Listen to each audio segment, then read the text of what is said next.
I'm Jeremy McLeod. I'm the director of Breathe Architecture and the founder of Nightingale Housing. I grew up, with values around sustainability, with values around social justice. So when I left high school, it seemed, to make total sense that I'd go and do an undergrad in environmental design before I went and did architecture. When Breathe Architecture started, we were seen as outliers, we were seen as hippies, we were seen as nuts and berries. It was very difficult to explain to people that sustainability didn't need to look like mud, brick and corrugated iron, that it could be sophisticated and it could be urban and it could be done, elegantly. Probably the big move was taking the car park out. So it was the first building in Australia to be predominantly 2 bedrooms and have 0 cars.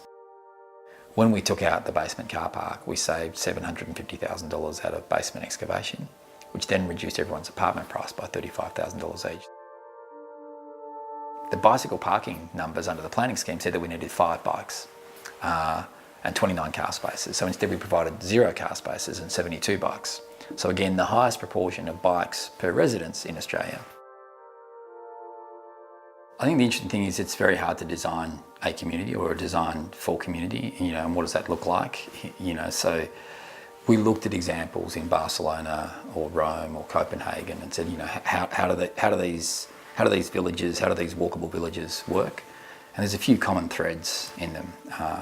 In Barcelona, a lot of the buildings don't have lifts, for example. And so there's landings at kind of each floor level. And so, if you're old and you're walking up the stairs, there's kind of this pause point, where you rest, you put your bags down, and then you keep on going up. So there's, 82-year-old ladies walking up and down the stairs, they're super, super fit. So I guess step one for us was to specify the slowest lift that money could buy. So our lift goes 1 metre a second. So it's faster at the Commons to take the stairs than it is to take the lift. We cracked the building open to allow natural light and ventilation into those stairs. So the stair isn't just some fire-isolated concrete box that's dark and scary, that instead it has an outlook to the west, over the rooftops. And then we've introduced greenery so that there's plants that kind of climb up through there. So although it's quite utilitarian, and it's just some concrete and steel, the stairs, it's very, very honest. But the natural light, the ventilation, I think that they make for a space where people choose to go instead of taking the lift. And what happens is that, people do actually take the stairs here. I think the next thing that works really well is the productive gardens. So they don't work particularly well in terms of yield or food security issues. So when we started on this, we thought that perhaps we could handle the urban food issue and generate all the food that we would need. We never have to go shopping again. But I can tell you now that it actually doesn't work like that. We don't get much yield out of it. But what does happen is that people help each other up there. They share resources. They discuss things. And there's something meditative about gardening and watering your plants. There's something rewarding about watching them grow. So every kind of night after work, there are always people up there kind of circulating through that space.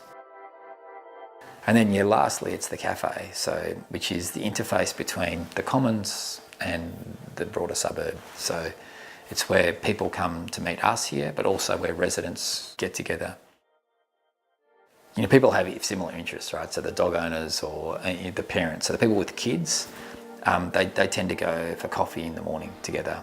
And what's happened here is that they go down for coffee each morning at 8 o'clock, and then someone from Nightingale will come and have a coffee with them. Someone from Florentia will come and have a coffee. This is another building in Florence Street.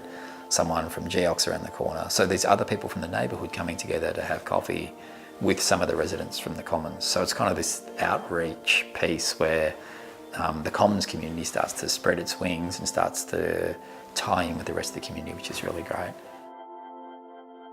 I don't really know how it all works. It's kind of this black magic, this community stuff, but it's pretty nice.